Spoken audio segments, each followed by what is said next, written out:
Okay, so everybody's talking about AI revolutionizing business, right? Yeah. But like, what does that even mean for like you and me? Yeah. You know, Yeah. it's easy to get lost in all the hype. Totally. But that's why we're doing this deep dive. Exactly. We're going to try to like cut through all that and give you the actual knowledge you need to figure out this whole enterprise AI thing. Yeah. And luckily, we have this article, Revolutionizing Enterprise AI. Right. So hopefully that's going to be like our guide. Absolutely, yeah. And this article, I mean, doesn't waste any time getting to the good stuff. Right. It jumps right into how AI is actually transforming entire companies. Yeah, and that's what's so fascinating. Like, one of the things that really jumped out at me when I was reading this was this kind of disconnect. The article talks about how you've got all these people, myself included, honestly, Sure. who are using AI tools every single day. Oh, yeah, for sure. But then on the other hand, you've got all these companies that are like dragging their feet when it comes to actually like fully embracing AI. Yeah, it's like we're all kind of dipping our toes in the water, but Yeah. nobody wants to like dive in head first. Exactly. And the article points out that part of the reason for that is this gap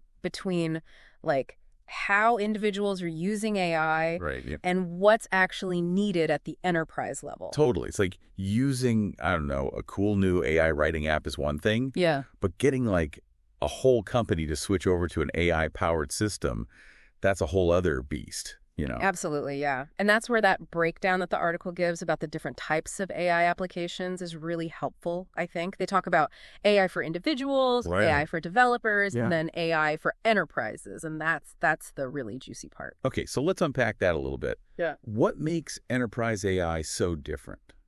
I mean, is it just AI, but like bigger? Well, scale is definitely a factor. Right. But it's way more than that.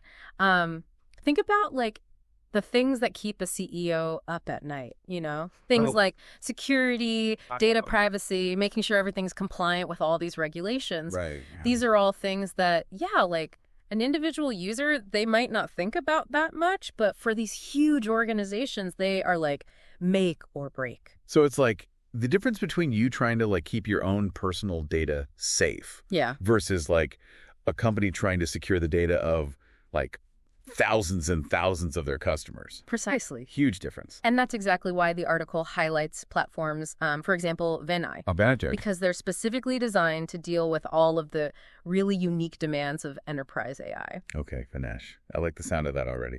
So what is it? What makes them so special? Well, one of the things that really caught my eye was their focus on speed Speed of. and customization. Like, imagine being able to build a custom AI for your business, Wow. not in like months, Right. but in a single day. Wait, hold on.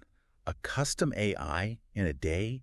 That sounds like something out of like Star Trek or something. know, right? Is that even like possible? Well, that's what Venue is saying. And they actually back it up with some pretty compelling examples. They talk about how these custom AI models can actually save businesses a ton of money. Okay, now we're talking. We're talking like 80% lower operating costs in some cases. 80%. Hold on. 80% lower costs. All right, now you've got my attention. Right. Give me an example. How is that even possible? Okay, so they have this this example in the article about this retail company. I think it was called Adja. Yeah. Okay. And they managed to like really significantly cut down their AI costs Okay. by using Venegi's platform. And what's really cool about it is that Adja, I mean, they're not like some massive corporation or anything. Right. This shows that custom AI isn't just for these big tech giants anymore. That's what I love to hear. You know? Because it's one thing to talk about all this stuff in theory, Yeah. but it's another thing entirely to see real companies getting real results. Exactly. And that's what makes these deep dives so valuable. And it gets even more interesting when you look at like what's going on behind the scenes. The article actually does a really good job of like breaking down the different levels of AI, you know, how it all works. Levels. Okay, now you've got me really intrigued. Break it down for me. So think of it like building a house. Yeah. Right? You start with that foundation. Right. And in this case, that's like the hardware, Okay. the infrastructure. Gotcha. And then on top of that, you've got the framework. That's kind of like the brains of the whole operation. Yeah. And for AI, that usually means we're talking about these large language models. Okay, the LLMs. Exactly, the LLMs. But here's where it gets really cool. Okay. The article talks about how like you're not stuck with just some like pre-packaged AI solution. Right. You can actually customize it. Oh, really? Yeah, depending on your specific industry, even your company's own like unique data. Whoa. You're blowing my mind a little bit. Right. This reminds me of something else the article mentioned, too, about domain-specific AI. So we're not just talking about AI that's good at, I don't know, like writing or something. Yeah. We're talking about AI that really, like, understands a very specific field. Exactly. So like imagine an AI that was actually trained on your company's customer service logs, right? Okay. Yeah. It could not only like answer those basic questions, but it could probably predict customer churn like with crazy accuracy. Wow. Okay, now that's next level stuff. Yeah. See, this is what I'm talking about. I could already see our listeners, like, minds being blown right now. Okay. But okay, let's say I'm sold. I want to get in on this whole enterprise AI thing. Yeah. Where do I even start? Well, the good news is you don't have to reinvent the wheel, right? Right. There are already platforms out there that are designed to help businesses, figure out this whole new world. Yeah, like Vinige, right? Yeah, exactly. Exactly. But like with any big decision, right? Right. You've got to do your research. Due diligence. Exactly. You don't want to just jump into the first thing you see. No, of course not. Make sure you're finding the platform that actually fits what you need. Yeah, it's like, shopping for any other kind of enterprise software. You wouldn't just, like, buy the first CRM you found online. Right, exactly. You want to shop around, Yeah. compare prices, look at the features. Exactly, yeah. And the article actually does a great job of explaining the different like approaches to enterprise AI beyond just those kind of big platforms like VinAI. Okay, like what?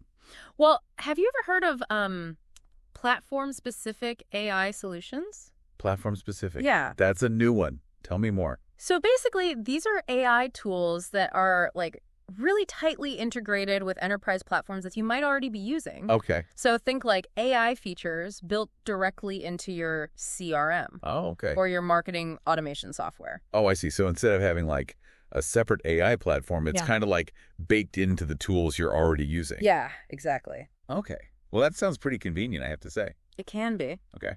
But of course, there's a trade-off. Right. There's always a trade-off. Because while those platform-specific solutions can be great for those very specific tasks within that one ecosystem, they might not always work so well with the other systems that you've got in place. Right. You don't want to get like siloed. Exactly. It's like that walled garden effect. You know what I mean? Totally. Yeah. You might get all this like efficiency in one area, but then you lose the ability to actually connect the dots across your whole organization. Exactly. Precisely. And that's where this whole idea of neutral platforms comes in. Neutral platforms. All right, you're going to have to break this one down for me. I've never even heard of that. Okay, so think of a neutral AI platform, kind of like an iPhone, Mhm. okay? You can use apps from all kinds of different developers on there, right? Right. Which gives you way more flexibility than if you had, a closed system. Right. So these neutral platforms are designed to be like agnostic. Agnostic. Yeah, meaning they can basically integrate with a whole bunch of different AI models, different systems, and it doesn't matter who the vendor is. Oh, I see. So it's all about like flexibility, Yeah. interoperability. Exactly. And this whole approach, it really empowers companies to like mix and match, find the best AI solutions for whatever they need, Oh, I love that. Yeah. Because your needs might change over time too. Exactly.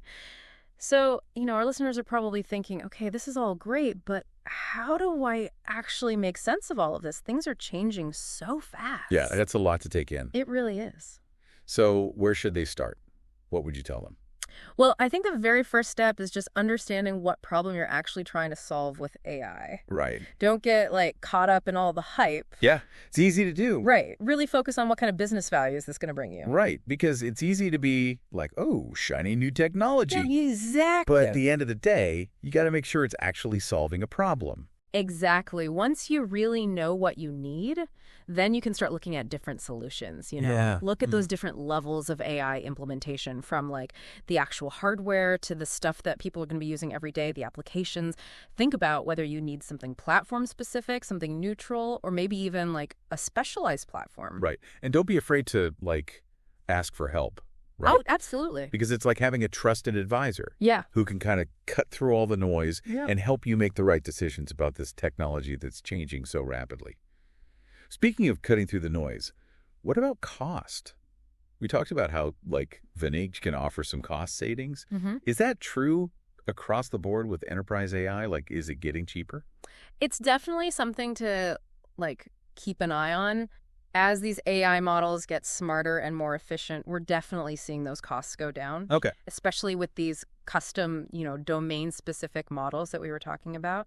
So it's not just about the upfront investment anymore. It's about the long-term cost. Exactly. And making sure that there's a return on that investment. Exactly. And that's another area where these platforms like Vantage really come in handy. Right. They're not just about making AI easier to use, but also making it more affordable. Love it. Okay, this has been incredibly insightful, I have to say. Yeah. Before we move on, I wanted to just bring it back to our listener one more time. Sure.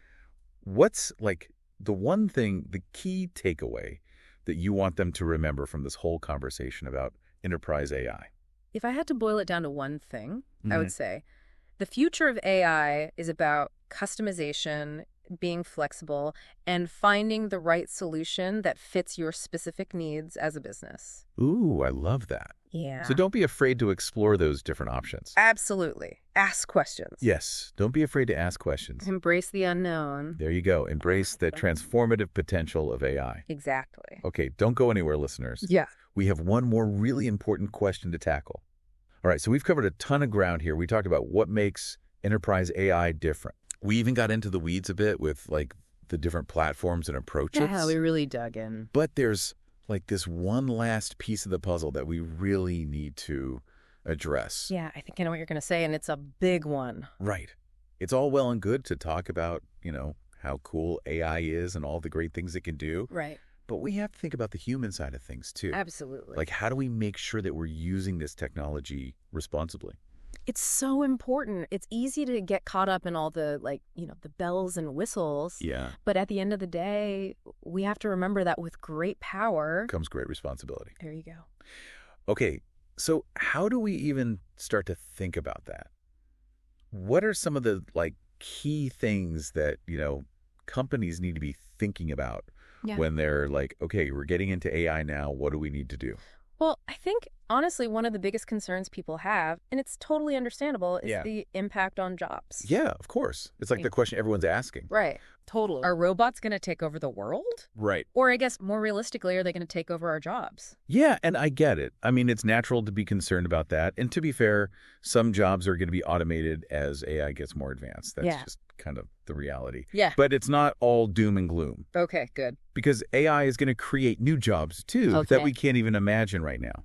Right. So it's not necessarily about jobs going away, but more about, the types of jobs changing. Exactly. Like the skills that people need to do those jobs are going to be different. Right. So that's why education and upskilling, those things are going to be so important. Oh, for sure. We've got to make sure people have the skills that they need to succeed in this new world where AI is more of a collaborator than a competitor. Yeah.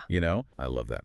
Okay, so for all the business leaders listening right now, yeah, the ones who are really thinking about, okay, we want to bring AI into our company, what advice do you have for them? How can they start preparing their workforce for this future with AI? Don't wait. Be proactive. Okay, I like it. Invest in training programs, make sure that your people have opportunities to keep learning, and try to create a culture of, adaptability and innovation. I love that. Yeah. And you know what? That's something that people can start doing right now. Exactly. Even if you're not, ready to go all in on AI just yet. Yeah, build that foundation. Build that foundation. There you go. All right, well, this has been an incredible deep dive, I would say. Absolutely. We went from the high-level stuff, what is enterprise AI, all the way down to the practical, how do we actually implement this? How do we make it work? Yeah. And then we even touched on some of the ethical things to keep in mind. Yeah, it's been great. So, listener, we hope that you feel empowered now that you can navigate the world of enterprise AI. Yeah, definitely. Don't be afraid of it. Exactly. And remember, this is just the beginning of the journey. There's so much more to learn and explore when it comes to AI. So stay curious, keep asking questions, and who knows, maybe you'll be the one teaching us something in a future deep dive. Until next time.